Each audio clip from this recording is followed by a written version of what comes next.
Welcome to Robert Kiyosaki's The Business of the 21st Century. Robert Kiyosaki is recognized internationally as one of today's leading financial experts.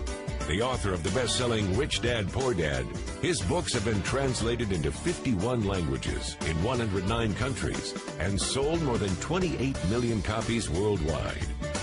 Robert has spent his life educating people on how to attain financial freedom. Now, through this special video presentation, he explains why network marketing is indeed the business of the 21st century, and how you can take advantage of its opportunities to create the life you desire. Hello, I'm Robert Kiyosaki. I'm the author of this book, Rich Dad, Poor Dad. I want to welcome you to the business of the 21st century. For those of you who may not be familiar with this book, it was published in 1997, a self-published book, and it went all around the world, and in 2000 it made the New York Times bestseller list. It was the only self-published book that made it. And at the same time, a woman named Oprah Winfrey called, and I went on her show to talk about Rich Dad, Poor Dad, and voila, suddenly I was a famous individual. So today this book has now sold approximately 25 million copies in 100 different countries and 50 different languages. So today, Rich Dad, Poor Dad is the #1 personal finance book ever written. So Rich Dad, Poor Dad is a very simple story of my two dads. My real dad was the head of education for the state of Hawaii. Great guy, PhD, like I said, head of education, smart guy, but he also ran for lieutenant governor of the state of Hawaii as a Republican. Unfortunately, he lost, and he ultimately died poor, so that's why I call him my poor dad. My rich dad, on the other hand, didn't finish school, but he ultimately became one of the richest men in Hawaii. So he was my best friend's father, and starting when I was just the age of 9, my rich dad began teaching me about money and business and why the rich are getting richer and why there's this big gap between the rich and everybody else today. So Rich Dad is a very simple, true story about two fathers, Rich Dad and Poor Dad, tell their two sons about money. And it was my poor dad always said, go to school, get a job, work hard, and all that stuff. And my rich dad says, you'll never get rich doing that. You'll never be a free man. So that's kind of the differences. But if I would show you a diagram of the differences here, is that in financial education, this is very simply the difference. Because there's no financial education in our school, most people do not understand financial statements. So this here is income, expense, assets, and liabilities. And the reason my poor dad was poor, it was very simple. Because he couldn't read a financial statement because he don't have financial education in school. He was financially illiterate, although a PhD. And my poor dad always said, our house is an asset. And my rich dad said, your father may be well educated, but he can't tell assets from liabilities. So very simply, my rich dad said to me, assets, whether you work or not, put money in your pocket. So when a banker looks at your financial statement, the banker looks at this and says, oh, you have assets and you're putting money in your pocket. And if you look at your house, it's really a liability because every month it takes money from your pocket. Now I can hear people say, well, it's, I don't have any debt on it, but still every month you have insurance, you have upkeep and expenses to it. So very simply, the reason I'm a rich man today was I knew the difference between assets and liabilities. And I get richer and richer because every year I add more assets to my balance sheet here.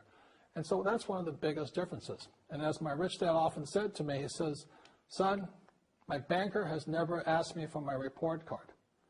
My banker wants to see my financial statement because it's your financial statement that shows how high your financial IQ is. How smart are you with money? If you're very smart with money, the banker will give you as much money as you want because you know how to make money with money. If you're not very smart about money, all the banker will give you is a credit card and a home loan. So those are some of the differences between my rich dad and my poor dad. And if you stay tuned, you'll find out how you too can create assets instead of liabilities. Because if you're going to survive in the 21st century, you need more assets than liabilities. The next thing I want to cover with you is one of the most important lessons my rich dad gave me, and it was called the cash flow quadrant. And what my rich dad explained to me is that there's 4 people in business. One are E's, employees. S stands for small business, self-employed, or specialist. B stands for big business, and I stands for investor. And the thing of note here is that most people who go to school are programmed for the E and the S side. For example, it was my poor dad who always said to me, son, go to school so you can get a nice, safe, secure job. And so my poor dad wanted me to be an employee.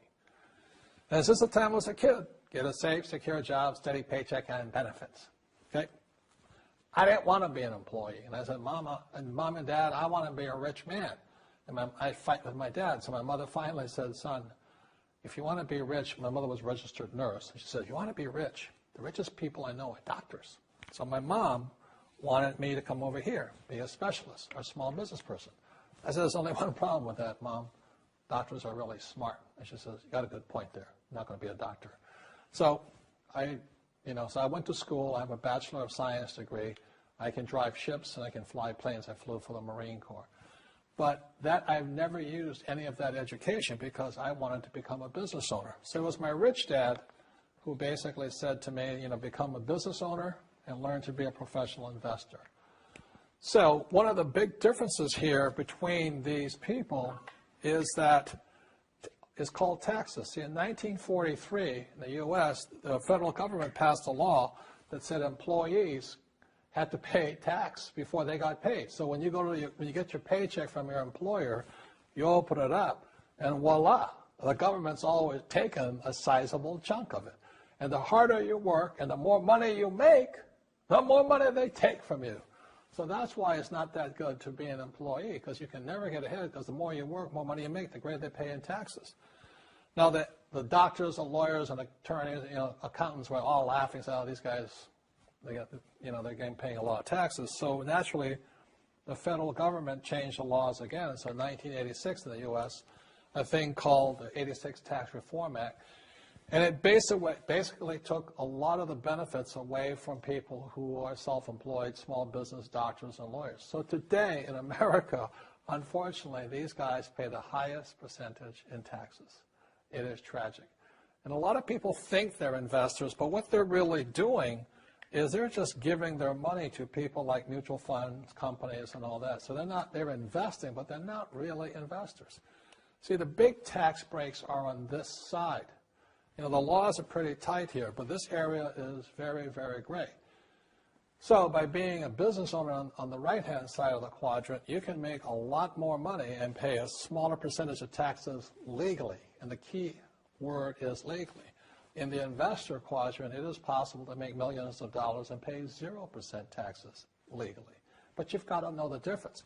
So one of the beauties of business for the 21st century is it allows people to make the transition from the E and the S side to the B side especially.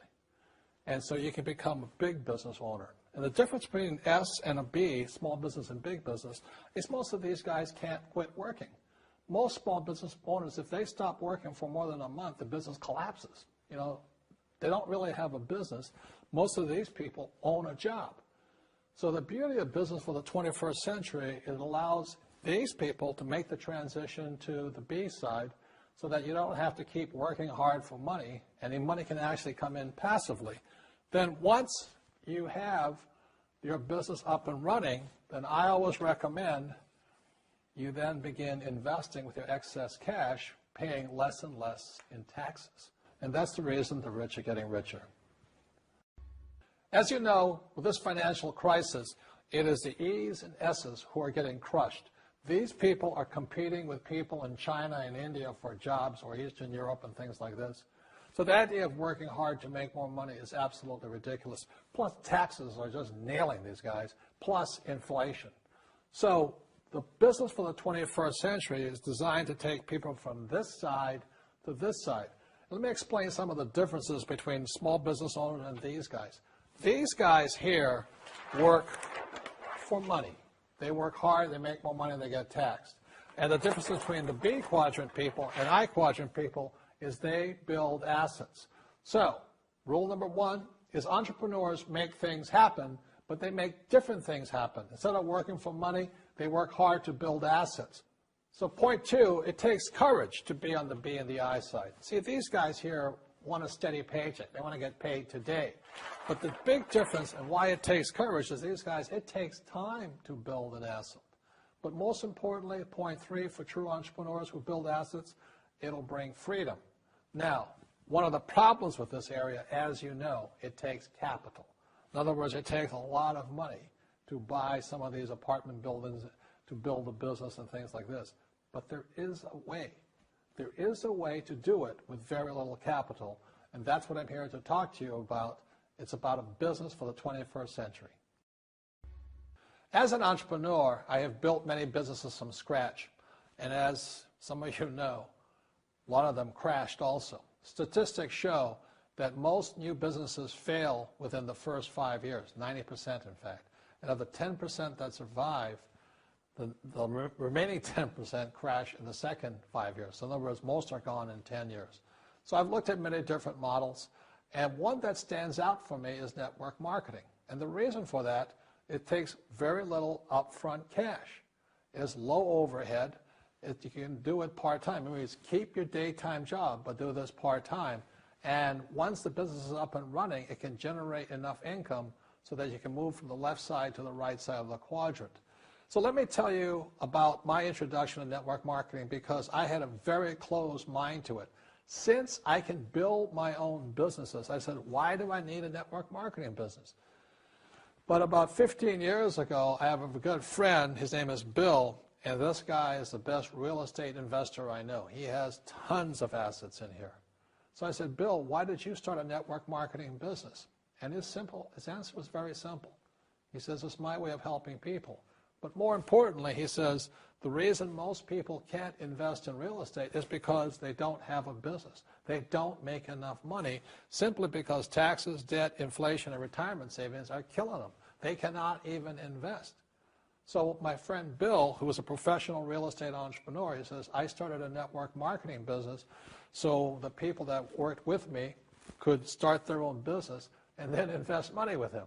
So with that, I realized then that network marketing wasn't about making money, but it was about helping people to help other people make money so they become financially free. So the beauty of network marketing, I said, like it's very low entry point, doesn't take much money, you can do it part-time. And where you profit is in most big corporations is they spend millions, sometimes billions of dollars in advertising. So rather than give that money to advertisers, network marketing depends on building a network. It's called word of mouth, like you recommend a movie to a best friend. So really, the reason I support network marketing, because it's not about selling. It's about people helping people build assets in the asset columns, becoming business owners, and then becoming investors, rather than going through all of this here, which most E's and S's go through.